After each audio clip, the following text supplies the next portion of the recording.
Shalom Bapak Ibu, bersama kembali dengan kami dalam program 5 Menit Penuh Harapan. Ini hari yang kedua di tahun yang baru, tahun 2022. Kita mensyukuri itu semua Bapak Ibu. Kemarin kita sudah melihat betapa pentingnya kita beriman sungguh untuk menjalani hari demi hari di tahun 2022 ini. Dan saya ingin sekali lagi meneguhkan, ingatlah, jika badai yang begitu menakutkan dan mengerikan tahun 2020 dan 2021, yaitu badai pandemi, Tuhan tuntun Bapak Ibu, Tuhan pelihara kita.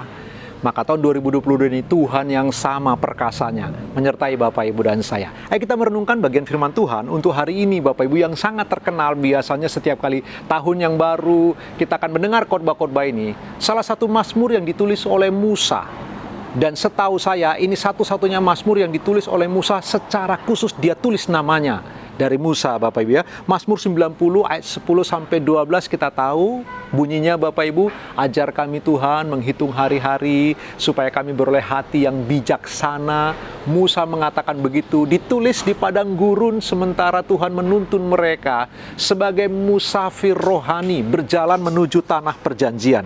Bapak Ibu yang dikasihi oleh Tuhan, apa yang mau diberitahu melalui mazmurnya itu? Sebenarnya Musa ingin memberitahu kepada orang Israel, kepada kita semua Bapak Ibu, betapa pentingnya setiap kita hidup hari demi hari dengan penuh kebijaksanaan. Menghitung hari-hari itu berarti menghitung ada unsur evaluasi. Setiap hari Bapak Ibu dan saya memulai hari yang baru, maka di ujung hari waktu malam, Bapak Ibu dan saya setiap hari harus evaluasi diri. Hanya dengan cara ini, tahun 2022, Bapak Ibu dan saya bisa melangkah lebih baik lagi. Ingatlah baik-baik perkataan ini Bapak Ibu.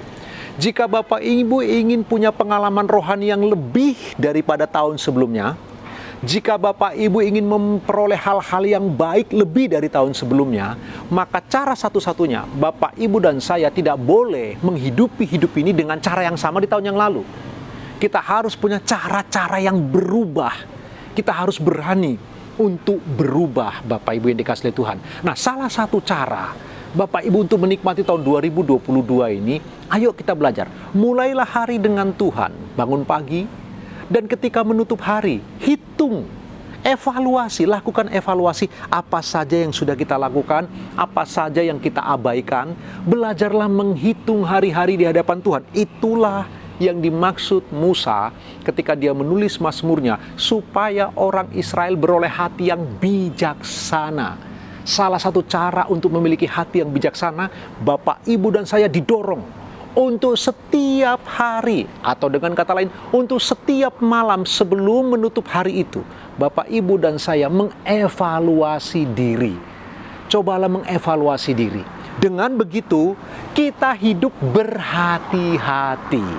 Orang yang melakukan evaluasi diri setiap malam di ujung hari, Bapak Ibu, adalah orang yang hidup berhati-hati. Dan pada ujungnya, dia akan beroleh hati yang bijaksana. Sehingga kemudian kehidupan yang sulit sanggup dia jalani. Kehidupan yang rumit dia bisa tetap tegak berdiri karena dia senantiasa mengevaluasi diri. Sehingga hatinya beroleh kebijaksanaan. Sehingga ketika dia bangun pagi, besok pagi dia tahu apa yang harus dia lakukan. Hatinya menjadi bijaksana karena terus mengoreksi diri di hadapan Tuhan. Nah, yang kedua yang kita perlu ketahui Bapak Ibu, Musa mau memberitahu bahwa singkat, hidup ini begitu singkat. Dibandingkan dengan kekekalan Allah yang tak terbatas itu, maka usia 70 dan 80 begitu pendek. Seperti mimpi di malam hari Bapak Ibu. Mimpi itu paling lama 25 menit. Mimpi itu kelihatannya real, begitu nyata. Tapi sedalam apapun sebuah mimpi, maksimal 25 menit. Waktu kita bermimpi rasanya begitu lama. Apa yang saya mau beritahu Bapak Ibu yang dikasihi Tuhan? 70-80 tahun usia manusia dibandingkan kekekalan Allah itu cuma sekian menit. Itu hanya sesuatu yang begitu singkat. Karena itu, manfaatkan waktu yang terbaik ini. Mari kita coba memanfaatkan semua sumber daya kita, semua karunia rohani, semua talenta yang ada pada kita. Ayo kita maksimalkan, karena hidup begitu singkat. Ingatlah ini baik-baik. Kita harus belajar mematikan dosa dalam diri kita. Hanya di bumi ini kita bisa mematikan dosa. Di dalam kekekalan tidak ada lagi dosa, Bapak Ibu. Karena itu ayo kita renungkan bagian firman Tuhan ini, Bapak Ibu. Kita belajar bersama-sama, renungkan kebenaran firman Tuhan ini. Selamat beraktivitas Bapak Ibu, Tuhan Yesus memberkati.